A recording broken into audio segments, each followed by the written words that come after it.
Il est mentionné dans la tablette préservée, un livre intemporel qui conditionne le destin de l'humanité, que vous, enfants d'Israël, allez corrompre la terre à 2 reprises.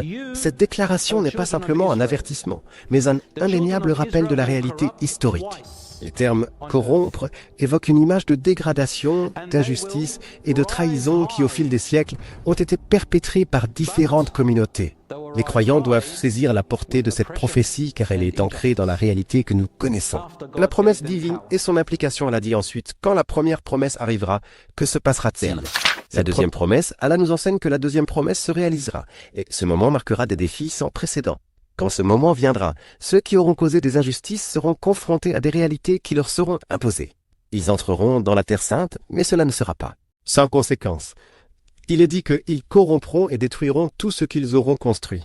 Ce genre de destruction fait référence aux conséquences désastreuses des actes de violence, d'injustice et de troubles qui alimentent le cycle de la douleur et de l'oppression. La réaction des véritables croyants devant de telles situations est d'unir leurs forces pour restaurer la paix et l'harmonie. N'hésitez pas à liker la vidéo si elle vous plaît, et si vous êtes nouveau sur la chaîne, n'oubliez pas de vous abonner et d'activer la notification pour ne rater aucune de nos prochaines vidéos. On commence. هو الذي أرسل رسوله بالهدى ودين الحق ليظهره على الدين كله وكفى بالله شهيدا محمد رسول الله والذين معه أشداء على الكفار رحماء بينهم. Rappel historique islamique sur la fin des temps dans l'arrière. Plan de notre compréhension religieuse et spirituelle, les rappels historiques islamiques sur la fin des temps jouent un rôle crucial dans notre perception du passé, du présent et de l'avenir. Cette réflexion s'articule autour des enseignements véhiculés par le Coran et la Sunna, qui nous guident non seulement dans notre vie quotidienne, mais aussi dans notre compréhension des événements chaotiques qui ont façonné l'histoire. Pour vous tenir au courant des discussions pertinentes et des analyses contemporaines, n'hésitez pas à vous abonner à notre canal. Le sens profond des versets, Allah, subhanahu wa ta'ala, a révélé de nombreux versets dans le Coran qui sont des rappels puissants des conséquences de nos actions sur cette terre. وقضينا إلى بني إسرائيل في الكتاب لتفسدن في الأرض مرتين ولتعلن علوا كبيرا. Il est mentionné dans la tablette préservée, un livre intemporel qui conditionne le destin de l'humanité, que vous, enfants d'Israël, allez corrompre la terre à 2 reprises. Cette déclaration n'est pas simplement un avertissement, mais un indéniable rappel de la réalité historique. Les termes « corrompre » évoquent une image de dégradation, d'injustice et de trahison qui, au fil des siècles, ont été perpétrés par différentes communautés. Les croyants doivent saisir la portée de cette prophétie car elle est ancrée dans la réalité que nous connaissons. La promesse divine et son implication, elle a dit ensuite, quand la première promesse arrivera, que se passera-t-il? Cette première promesse est symbolisée par le moment où ils atteindront un niveau de pouvoir, mais cet avènement sera teinté par des actes de mauvaise foi et de destruction. Dans sa sagesse infinie, Allah nous enseigne que lorsqu'il dit que nous enverrons nos serviteurs, cela ne se limite pas uniquement à des personnes religieuses ou pieuses. Cela souligne la diversité de la création, les serviteurs d'Allah se manifestent sous différents visages et croyances. Dans le Coran, Dieu utilise les termes « nos serviteurs » pour désigner les croyants pieux, ceux qu'il aime, tandis que « mes serviteurs » peut inclure des individus de toutes origines. Qu'ils soient musulmans, chrétiens, juifs, hindous ou bouddhistes, chacun est, à quelques égards, un serviteur de Allah. Une occupation et des événements historiques en outre, lorsque le Coran dépeint la scène de serviteurs arrivant dans votre pays, cela évoque une image d'occupation où ces personnes se déplacent dans vos maisons, boutiques et royaumes. Historiquement, cela fait référence à des événements marquants ou des armées, tels que les Romains, les Perses ainsi que des empires plus anciens comme les Babyloniens et les Assyriens, ont conquis des terres. Ces histoires nous montrent comment, durant des siècles, la Palestine a été le théâtre de conflits, où les Romains ont finalement exercé un contrôle pendant près de 1000 à 2000 ans. Elle a dit par la suite, puis nous vous avons donné la victoire sur eux.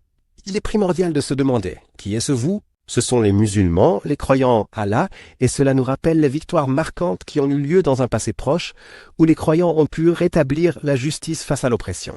La réflexion sur l'histoire et les enseignements, il est essentiel de réfléchir à la signification de ces victoires. Les groupes qui ont exercé le pouvoir, tels que les Romains et les Byzantins, n'étaient pas des Israélites. Ainsi, lorsque Allah, subhanahu wa ta'ala, parle de la lutte contre les Romains à l'époque du prophète Mohammed, sallallahu alayhi wa sallam, il évoque des événements clés dans notre histoire. Les savants ont également analysé ces événements à travers le prisme de l'exil et du retour des enfants d'Israël. Ils ont été exilés plusieurs fois dans l'histoire, mais il est essentiel de comprendre que ces événements sont des représentations symboliques de lutte continue. Les promesses et les prophéties d'Allah ne traitent pas seulement de l'histoire passée, mais aussi de notre avenir. Un appel à la responsabilité, les versets du Coran nous rappellent que si nous agissons avec bienveillance, c'est pour notre propre bien. À l'inverse, si nous choisissons de faire le mal, cela se retournera contre nous. Cette notion n'est pas seulement un appel personnel à la droiture, mais aussi une réflexion universelle sur les conséquences de nos actions. Que nous soyons croyants ou non, juifs ou musulmans, chrétiens ou n'importe quelle autre foi, cette terre appartient à Allah. Il veut que la justice, l'imam et la loi d'Allah règnent. Diriger notre attention vers la justice et l'harmonie est essentiel pour notre époque moderne. La deuxième promesse, Allah nous enseigne que la deuxième promesse se réalisera, et ce moment marquera des défis sans précédent. Quand ce moment viendra, ceux qui auront causé des injustices seront confrontés à des réalités qui leur seront imposées. Ils entreront dans la terre sainte, mais cela ne sera pas sans conséquence. Il est dit qu'ils corrompront et détruiront tout ce qu'ils auront construit. Ce genre de destruction fait référence aux conséquences désastreuses des actes de violence, d'injustice et de troubles qui alimentent le cycle de la douleur et de l'oppression. La réaction des véritables croyants devant de telles situations est d'unir leurs forces pour restaurer la paix et l'harmonie. Interprétation savante et réflexion contemporaine face à ces réalités. Les savants et les érudits contemporains interprètent ces textes sacrés à la lumière des événements historiques qui continuent de résonner aujourd'hui. Les cycles de corruption et de rédemption se répètent, et nous observons des situations qui, bien que nous semblions progressistes, révèlent des analogies avec ces promesses anciennes. Dans sa sagesse avertit, peut-être que ton Seigneur aura pitié, soit des croyants, soit des habitants. Quand il dit « si vous revenez, nous reviendrons », cela signifie qu'un retour à la vertu est toujours possible. La repentance est une voie puissante proposant une chance à ceux qui se sont égarés de revenir sur le droit chemin. La valeur du djihad, il est également capital de rappeler que Allah évoque le concept de djihad qui est souvent mal interprété dans le débat public.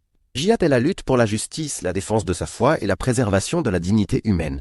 Ces luttes ne concernent pas seulement les conflits armés, mais englobent toutes les formes d'efforts, que ce soit intellectuels, spirituels ou sociaux. C'est un appel à lutter contre l'oppression, à défendre les opprimés et à veiller à ce que la vérité et la justice prévalent à travers nos actions.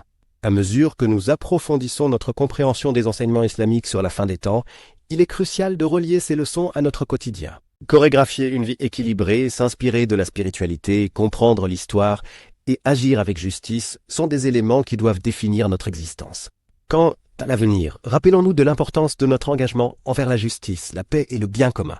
Vivre selon ces valeurs, c'est répondre à l'appel divin car à chaque étape de notre parcours, Allah nous rappelle que la voie de la paix et de la justice commence en nous.